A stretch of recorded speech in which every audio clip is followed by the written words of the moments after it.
You're listening to Permission To, the podcast where we dive into the science and soul of owning your worthiness as a perfectly imperfect human being. I'm your host, Sam Dew, psychotherapist, positive psychology coach, mama to a beautiful 5-year-old Amelie, and passionate advocate for living an inspired life. My aim is to show you that you have full permission to own your worthiness so that you can embrace your true nature and begin walking boldly toward your dreams. Let's dive in. Hello and welcome to another episode of Permission To. I've just come off a lovely long weekend in Perth and the weather's been really beautiful, so we've been having lots of swims and picnics and things like that. And Frankie is almost 3 months old, so the time is just flying by. And I would love to eventually get to a place where the podcasts are coming out weekly, but for now, I'm just kind of recording them as I can. So they're kind of happening every second week or so.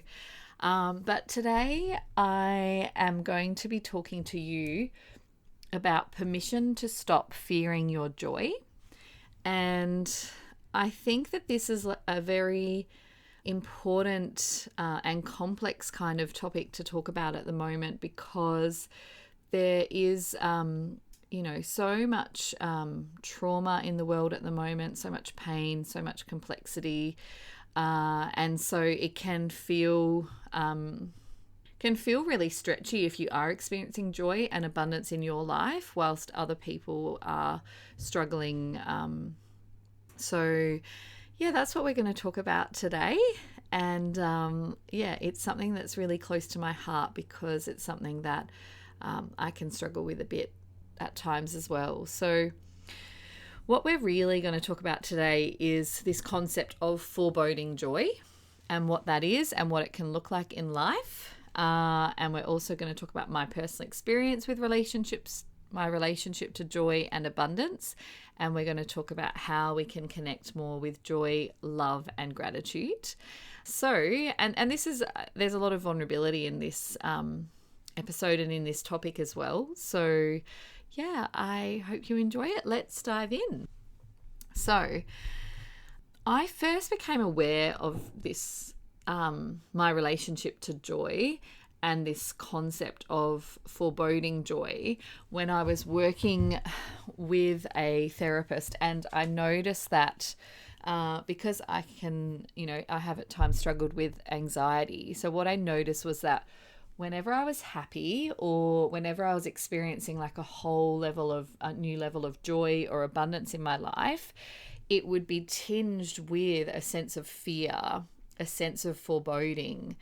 And I had this experience and I knew that I had this experience, but I didn't really have the words to explain it until I was reading some interesting research that Brené Brown discovered.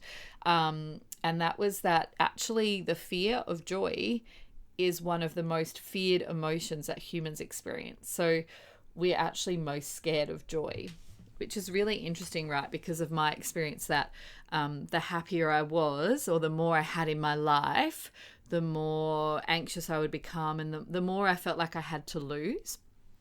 And so if you've ever had one of those days where you feel like everything's going really well, or like you catch yourself feeling really happy, or like thinking life's really good at the moment, and then these thoughts or these worries come into your head, like, what if I lose this person that I love so much? Or what if everything starts to go bad? Or when will everything stop going so well?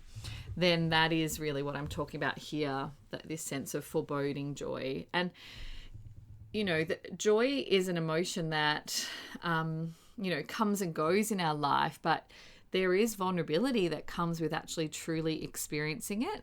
And the more we have and the more love we have in our lives, often the more vulnerable we feel about, losing things and losing love. So it's a really, really something that I think a lot of humans struggle with, but maybe we don't always have the language around it.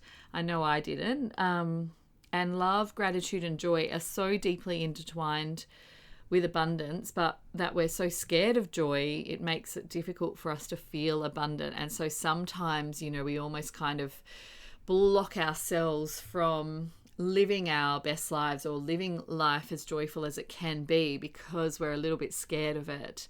And sometimes talk about, people refer to that as like you've hit your ceiling of abundance in your business or of joy in your life, and it's like you can't kind of get past that because you're so scared of it. I know that has been my experience. And I was thinking about everything that's going on in Ukraine. We've also had flooding in Australia. Like, we've had some really there's a lot of trauma in the world. There's a lot of fear in the world. We're also, on the third year of coming out of a pandemic. And so I think I read this quote, which made me feel really sad, but I also thought it was really true. Like, if you have a child and they're safe at home in their beds, then, you've essentially won the lottery. And it feels like that for me as a mum at the moment. It's like, wow, I've got two beautiful, healthy girls and we're safe at home. And I feel like a little bit teary as I say that out loud, because when I look at what's going on around the world, I just feel so grateful that we have this safety at the moment, and that and then I feel so much sadness for what's going on in Ukraine and in Australia. And there's sadness and trauma and all kinds of things happening all the time around the world. And so what I've noticed for me, and I think a lot of my listeners will be able to relate to this, is like when I feel joy or when I'm experiencing abundance, I also then, experience some fear around that. Like, what if that goes away? And also some guilt, like, is it okay that I'm so lucky right now, that I have so much gratitude right now, that I'm experiencing all these good things while, there's so much devastation going on in the world.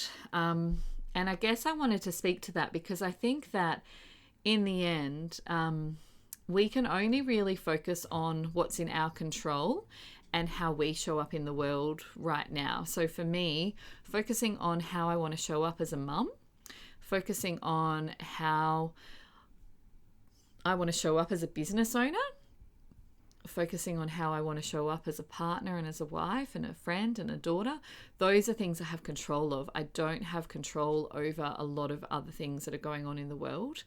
And I guess this is particularly relevant for anyone in small business. I know sometimes it can be really hard to sell and to show up when it feels like there's a lot going on in the world and we think, maybe we shouldn't show up. But I really believe that the more abundance that we create in our lives, especially as women, the more we are able to support the rest of the world. And so, if you can afford it, that might be donating to a charity, or, if you know someone who's been affected by the floods locally, directing some money to them. Or if you can't help financially, it might be just, sending them all your love and your healing energy, or if you believe in praying, but I really believe that us not experiencing joy and gratitude because of where we're at in life doesn't really serve anyone. It doesn't help anyone. Women are so powerful, and so us prioritizing our energy is really, really important. So I guess the question is, how do we give ourselves permission, if we choose to connect with joy, love, and gratitude, even when there is really, really tragic stuff going on in the world? And I guess firstly, it's making that choice. Like, can you give yourself that permission? And one way that I support myself to connect with the joy, love, and gratitude I have in my life, even when I know that there is a lot going on in the world, is to embrace the power of the and. So I'm really happy and I am experiencing a whole lot of abundance and beauty in my life.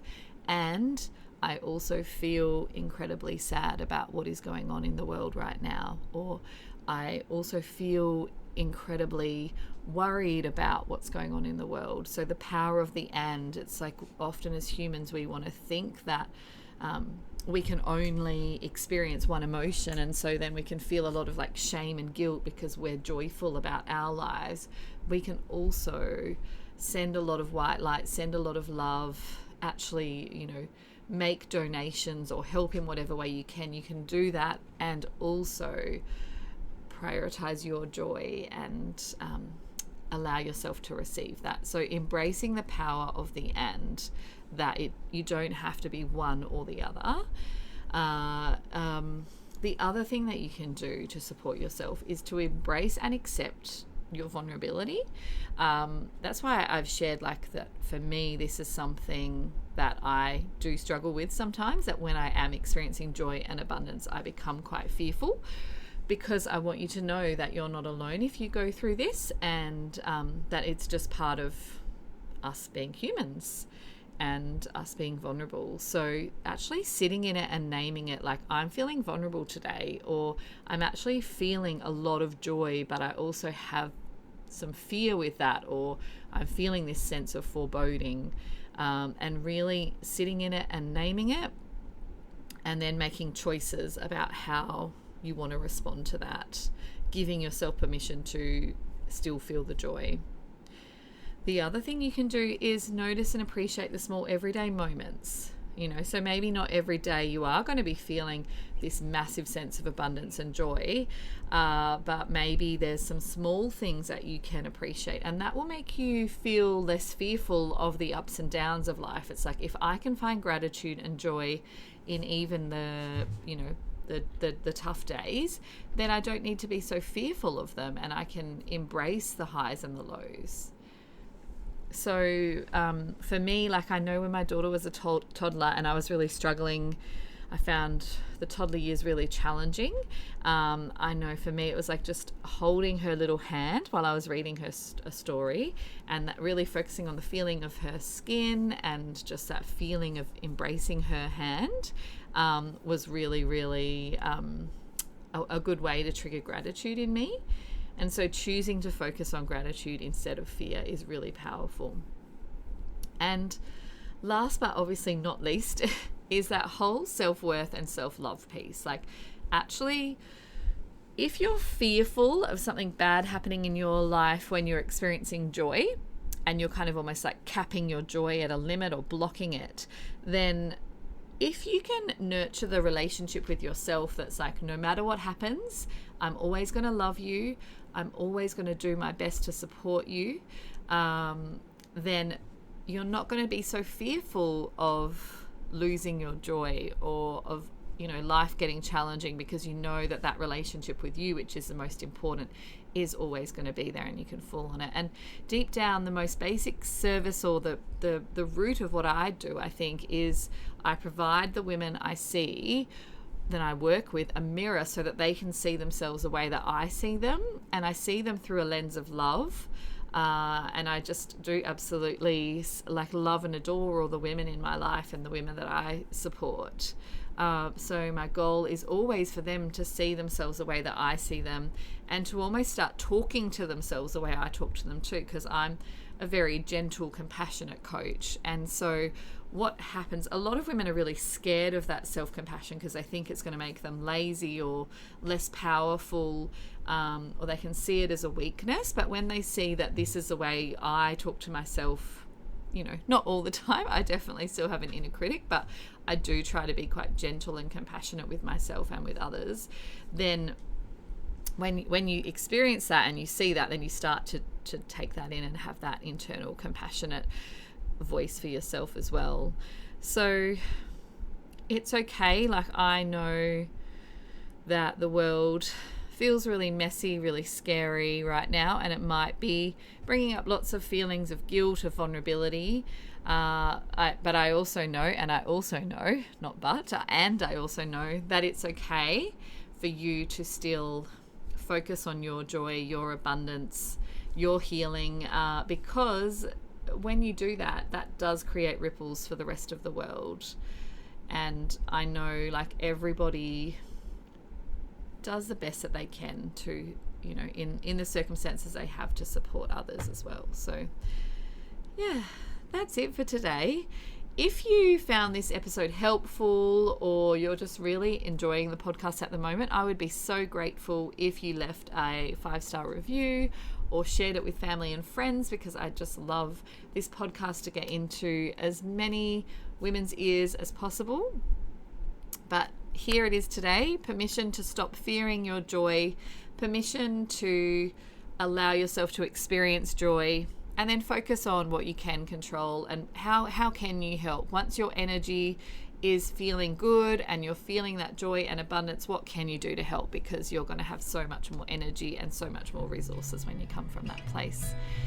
Sending everyone light and love, and I will see you in the next episode.